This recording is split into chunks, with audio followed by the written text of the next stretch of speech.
Michael Niyitegeka. Is that the right pronunciation? Yes, you're there. Niyitegeka. And you can tag him on Twitter as Niyimek. Good morning, Michael. Good morning, Brian. Would I be right to call you a social entrepreneur? No, I'm not yet. No. Maybe yes, because I do quite a lot of work with the social enterprises and support them, and so yes. All right. Yeah, So about 40% of me is social enterprise. What is your specialization? Interesting. Technology and business, if I could put it that way. I got into tech really out of passion. Started business. So my interest in technology is really on how it works and impacts on business. All right. Yeah. And how does that, been for you and even other enterprises you've worked with? I think it's evolving.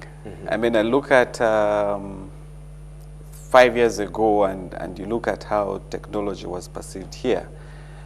First of all, it was very expensive, and anybody who attempted it was mainly a PC, with hardly any software driving whatever they're doing.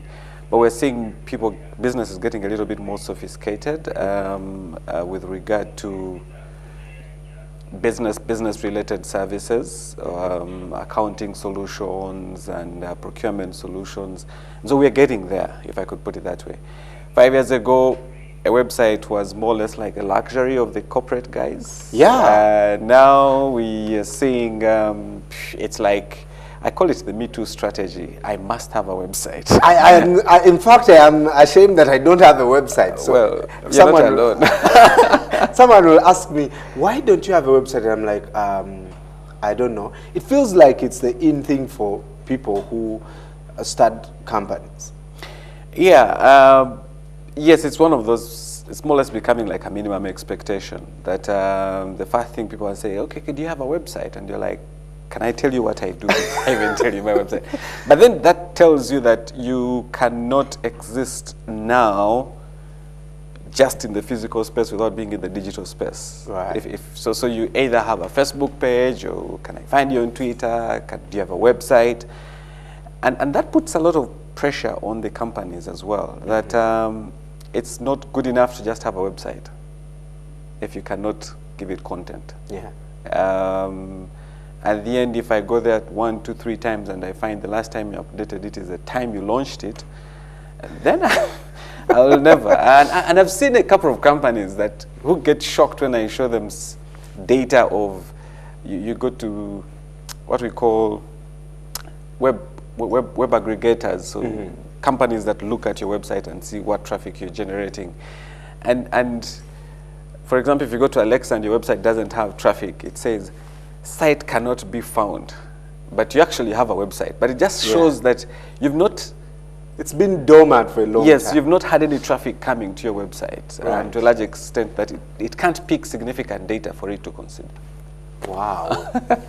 Yes. Wow. Yes. So is that the blunder that we make? If we own a business, the bare minimum is that, first of all, you have to have a Facebook page, regardless of whether people even like the page. And 2, you must have presence on Twitter. Post all the nonsense you have, but someone must see that this brand is there. Again, for me, it is knowing who you're targeting. Are the people that use your service, are they on Facebook, are they on Twitter? It is of no value for you to be on Facebook and Twitter if the person you're targeting will never get to use that facility. I mean, the people you're targeting will not be there. Yeah.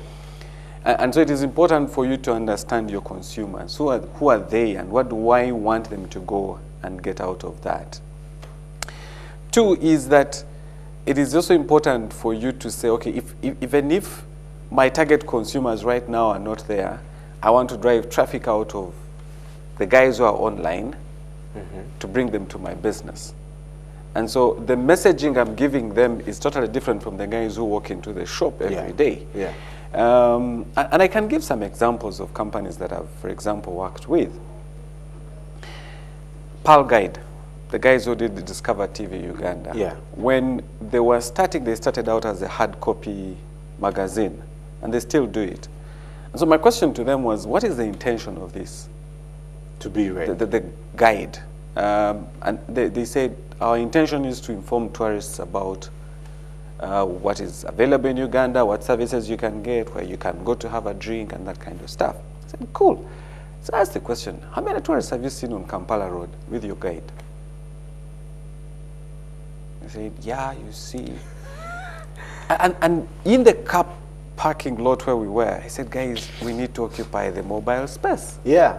Because every tourist has a mobile phone. Yeah.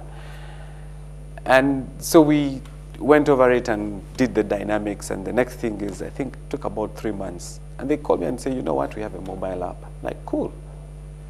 So the first version was on iPhone. I said, you guys are ridiculous. How can you have an iPhone app? How many Ugandans have iPhones? I said, how many tourists come in Uganda with iPhones? I said, you've beaten me to the game. But that shows. Right now, the PAL guide is more or less becoming synonymous with tourism in Uganda. Yeah. If I could put it that way. If you want to know some classic destinations, yes, you go there. And their downloads are growing by the day. Yeah. But they've not just looked at the mobile, they have integrated all the platforms. So if you're in the magazine, you'll be on the web, you'll be on the mobile. And that's locking in all your consumers. And so then they use social media really to drive the traffic that they needed to have. Right. And that's where you need to be. You need to understand the entire ecosystem of your consumers. The challenge we have is I am on Twitter, but it doesn't speak to my Facebook. I have a brand presence on LinkedIn, but it doesn't speak to my other social media platforms. But then how does this speak to your communication strategy? I mean, one government agency that wanted me to do work for them on social media, so I said, can I look at your communication strategy? So they asked me, said, you mean we need a communication strategy? I said, okay. Oh my goodness. If you don't have a communication strategy, how does the social media feed into? Because it's a platform. Yeah. You can't build, because a lot of companies are into, I need a social media strategy. Do you have a communication strategy? And how does your communication strategy speak to your corporate strategy? What you're saying seems to be something for say, government agencies, for big corporate companies. How does the person who is renting an office in one of the malls use the technology to also get their business growing? Let's look at Anne Kansime. What has happened to Anne Kansime? She's a world brand. What got her there? YouTube. Thank you. And we all, and that's the beauty with the current technology, that I do not have to have $1 billion, which used to be a reserve of the big guys, to get my word out there. I look at the guys, the Katoto guys. And I can go on and list the guys that are taking a big step. It's just knowing what do I want exactly out of this space. And breaking that, I mean, look at Kemu, look at Hello Food. Yeah. All these guys are coming, and the traditional guys look at them and say, where are the people going to, who orders food online? Ugandans are getting lazy. But these guys are smiling. And because they have come to appreciate that Brian and I are a little bit lazy, that's a fact. You don't want to move out of this. You want to go online, make a few orders. If they can deliver it, they'll deliver it. Inconvenience, cost, jam. Yeah, they'll deliver it. The whole thing is how do you turn, and we're going to see more of that. Let's be very honest. Because when you say that, I'm even relating to my own, where I have a small holding, I'd make the order, say, with Hajat. I don't want to go to Hajat's food. I just tell her. But here's the opportunity for Hajat, because Hajat ordinarily would not have been online. Hajat is now online. Yeah.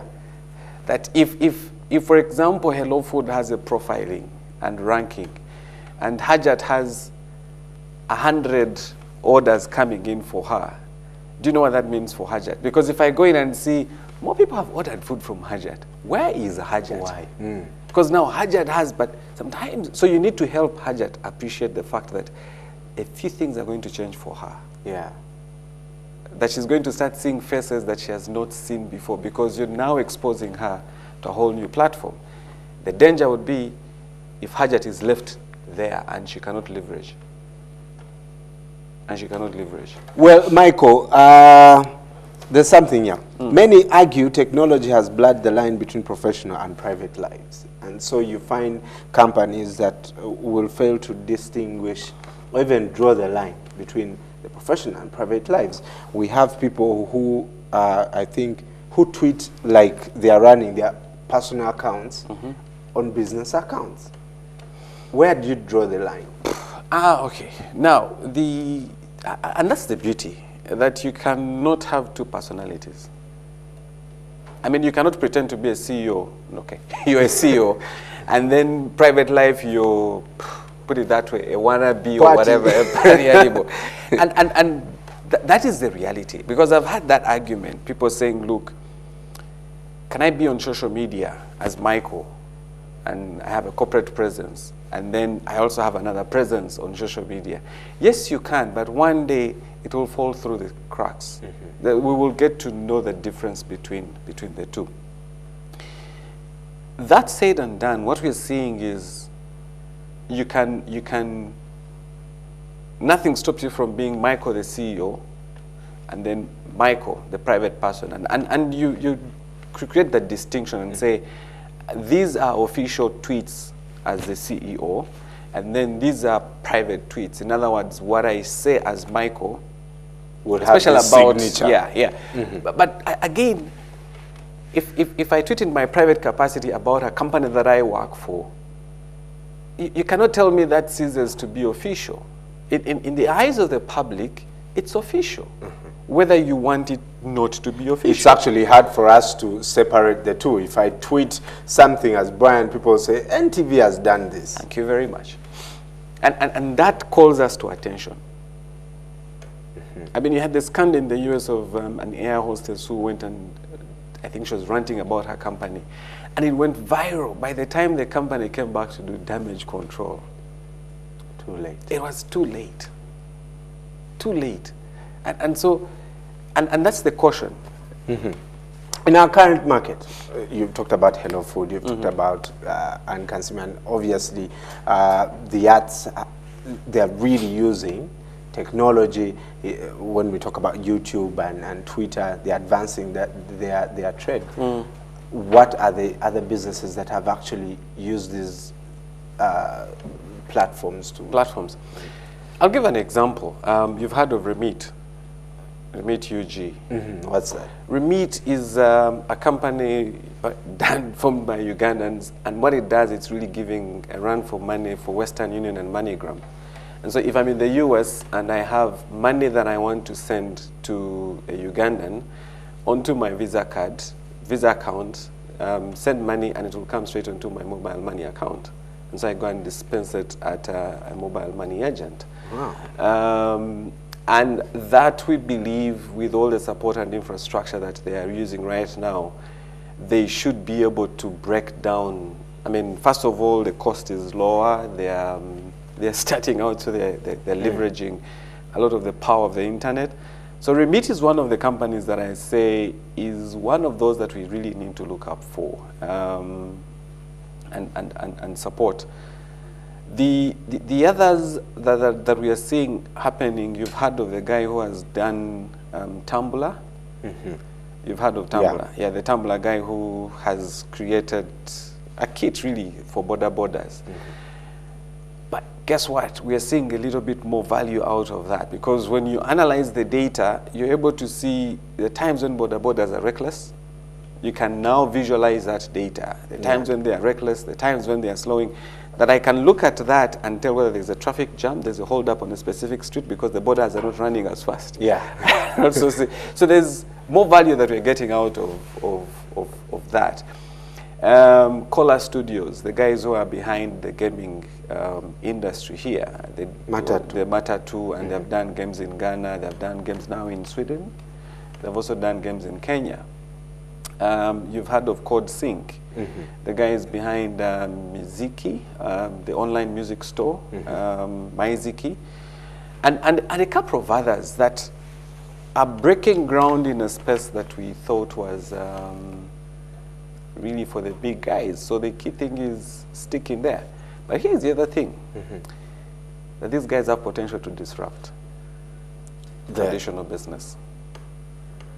So help traditional business now, because I was coming to that, and the world over they say businesses like travel. You talked about the Pearl Guide. You know, the Pearl Guide. Technology has transformed their businesses, and that's where we go to. We don't go to the National Museum, the National Theatre to look for guides. At the airport, we don't get those hard copies. I just go to the Pearl Guide, and I'm sorted. Video rentals. We're told the music industry has really utilized technology. Newspapers and bookstores. There's actually an app for newspapers. So, you know, Daily Monitor is coming up with an app, and they are seeing more users on the mobile phone. How does the traditional person, how do I get out of that? How do you, comfort zone? Yes, like, because younger people are coming up who are technology savvy, and you know, they're taking the space. I mean, I have friends who run traditional business, not really traditional, but their thought process is still, technology is not where I need to be. Yeah. It's for places that are just, people are just making and yet ways. their consumers are evolving. In that space. My take is that there are two things that are likely to happen. One is that your consumers themselves are going to drive you there, whether you like it or not. If you run a supermarket, your consumers are going to say, we like your prices, but is it possible for me to make an online order and pay you and somebody delivers for me? So your consumers are going to push you there. That is one. And so the consumers are likely to be ahead of the business. Right. If they like you, they will tell you. If they don't like you, they will just walk go away. Or we will see also an emergence of a new business segment, a business that will pick up go buy from the supermarket and then deliver. So you create like a channel. Some business So create a channel. So I create a platform, you go in and order, I'll say Capital Shoppers, I want the things from Capital Shoppers, I'll put up my markup, I'll deliver stuff from you from Capital Shoppers. So Capital Shoppers doesn't get involved in the whole nitty-gritty. Capital Shoppers, I'll pay, sort you out, and I'll deliver to a corporate guy at the UN. So there are all these business ideas that we are seeing emerging. So that's my prediction. One other thing that is going to change a lot of stuff here is you're going to see a lot of need for data.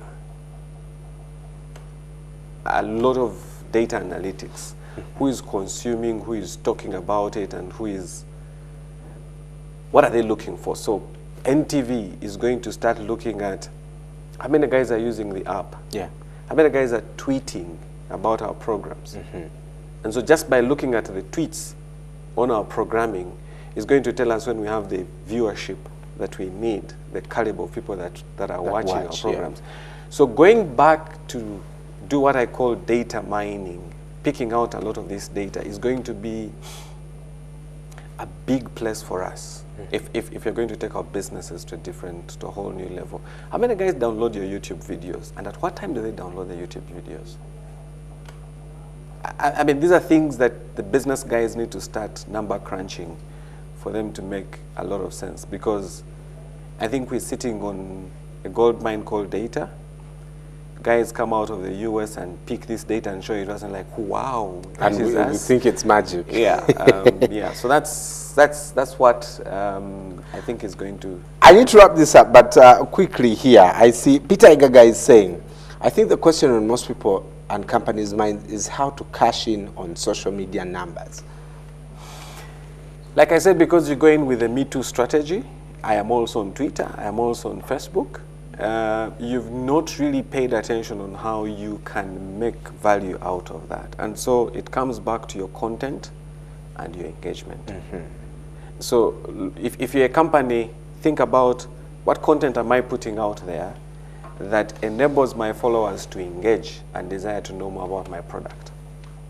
What I've seen is most social media sites for companies are like notice boards. We are going to have this blackout. Interest rate for today is this. Forex rate, I'm like, okay. Give me a conversation. Help me understand how this whole thing works. You see, Michael, Yeah. I want to invite you again to Yes. come back and I think even help those people that run pages or content for social media, because you talked about something very important. Some parastatals will come just to tell us, oh, there's going to be a blackout here, or you will have, your water will be disconnected, and there's no more activity. So as And a brand, engagement how is do you critical. engage? And here's the trick. I tell people, you don't need mercenaries to run your accounts. Sorry, I call you guys mercenaries, but yes, to an extent. The patras. but to an extent, what is happening is that you don't have significant, the guys who know the product and services are not actively engaged on social media. And so you have a third party that runs your social media that is dependent on you to run a campaign or to push content, that they cannot have an intelligent discussion, if I could put it that way. And so it is important. And just look at National Water. When the MD talks or tweets, we follow, we respect. Because it comes from authority. Yes, when Jennifer Musisi tweets, we accept. If I could put it that way. We accept. Yeah. And so we need to see more of those people who know and understand the organization joining social media. All right. The disservice we have is that when a CEO comes onto Twitter, yes, there's this whole thing, he has come. And he does one tweet. And you send him a tweet, you hardly see. You check when last posted, it is just... Yeah, so I'm trying to write... Welcome them to Twitter. You should say as, welcome boss, welcome chief. But I'm trying to write a blog, and I'm trying to say, it is okay for you not to be there. Because being there and not engaging is not detrimental.